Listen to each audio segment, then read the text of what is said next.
Hello viewers, কেমন আছেন? আশা করি সকলে ভালো আছেন। তো চলুন আজকে আপনাদেরকে দেখাবো চ্যানেলের হ্যান্ডেল কীভাবে পরিবর্তন করা হয়। এটি খুবই গুরুত্বপূর্ণ জিনিস এবং আপনার পরিবর্তন করার প্রয়োজন পড়তে পারে। সেই জন্য আমি আপনাদেরকে দেখিয়ে দিচ্ছি কিভাবে চ্যানেল হ্যান্ডেলটি পরিবর্তন করতে হয়।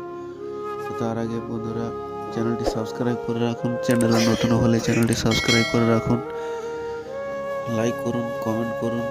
তো চলুন কথা না বাড়িয়ে শুরু করা যাক। সর্বপ্রথমে চলে যাবো আমরা ইউটিউব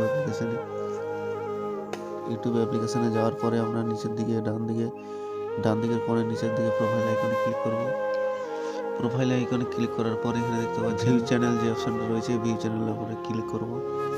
ক্লিক করার পরে আপনারা দেখতে পাচ্ছেন এখানে ম্যানেজ ভিডিওর পাশে যে একটা পেন্সিল আইকন আছে, ম্যানেজ ভিডিওর পাশে যে একটা পেন্সিল আইকন আছে, ওই পেন্সিল আইকনটাতে ক্লিক করব।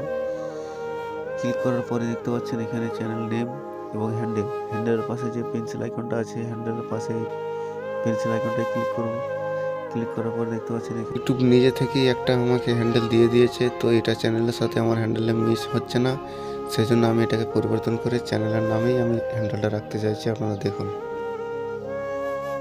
তো আমি এখানে আমার চ্যানেলের নামটি দিয়ে দিলাম। আপনারা দেখতেই পাচ্ছেন। আপনারা দেখুন, এটা ইউটিউবে অ্যাক্টিভ থাকলে ডান পাশে রাইট চিহ্ন দেখাবে সবুজ। এটা নিয়েছে, আপনারা সকলে দেখতে পাচ্ছেন। এটা ইউটিউবে কোথাও নেই। দেখুন, এটা ইউটিউবে অ্যাক্টিভ নেই, মনে কেউ ব্যবহার করে না। আমি এই প্রথম ব্যবহার করছি, সেই জন্য ডান পাশে রাইট চিহ্ন দিয়ে দিয়েছে। তো দেওয়ার পরে আমরা সেভ অপশনে ক্লিক করে সেভ করে দিলাম। তো আজ এ পর্যন্তই, ভালো থাকবেন।